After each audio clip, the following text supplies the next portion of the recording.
Hey folks, this is Tracy with Scrappy's Rustics.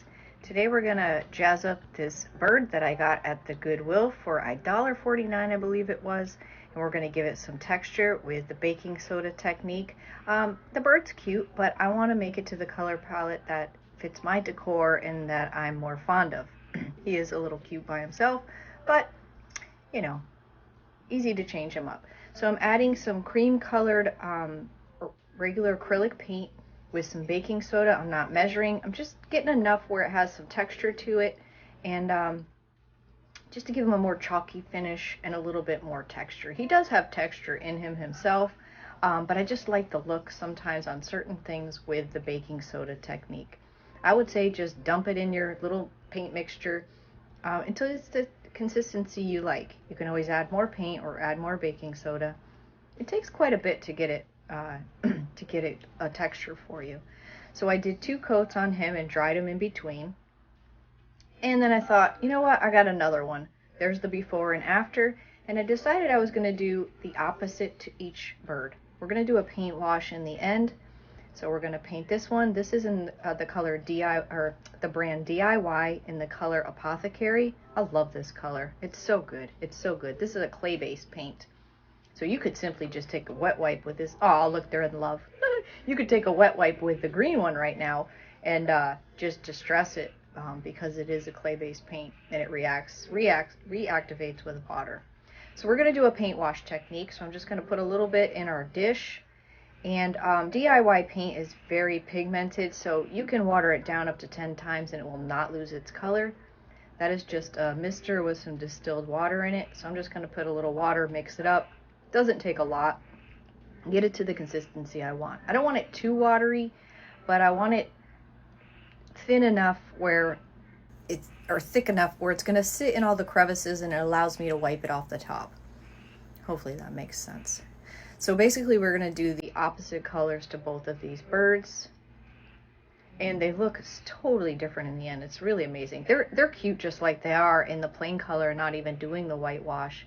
So this be something super easy. If you have something or you see something you don't like but you're not fond of the color, this is a really easy way to change it up, match your decor.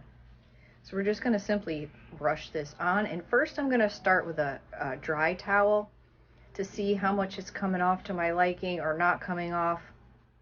So apparently I didn't like that, so we're going to use a wet wipe, and a damp rag or a wet wipe will take off more of the paint on the surface.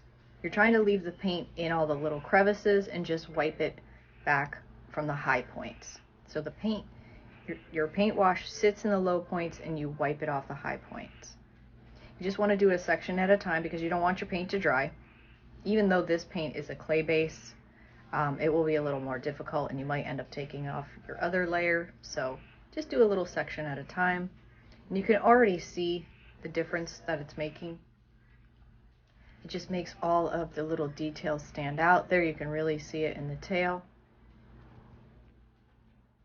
It's just a fun, easy project. Nothing you have to really think about. Wow, look at those wings. That looks really cool. And you can do this any colors you'd like. You could do it and make it look a little concrete or stone. So there he is done. Looks like a completely different bird for sure, huh? I really like this one. I love those colors. The cream and that color together are so pretty. So then I'm going to do the opposite with this. Now acrylic paint waters down much easier than a clay base, chalk base, or mineral base. So be mindful of that. You do not need as much water. Acrylic paint is not as thick. So remember, this guy is clay based. He's painted in the color Apothecary by DIY. So just be mindful when you do add anything damp, it is going to reactivate your paint and it will wipe off. It did happen in a few areas on this bird. However, I did like the look because a little bit of the dark came through. I would say though, the bird painted in the acrylic and paint washed with the DIY paint was a smoother process. It went better. But I love how they came out. They're completely different. They do not look like opposite colors. I love it. I love it. I love it. See how the little bit of brown is coming through there? Just keep wiping it back until you're happy with the results. You could set these anywhere, on a book, on a shelf. I mean, really, these guys could go anywhere. And there they are. I hope you enjoyed this video. I hope it inspired you in some way. Be sure to check out our website at scrappysrustics.com. Feel free to sprinkle the video about, and check us out over at YouTube. Thanks for watching.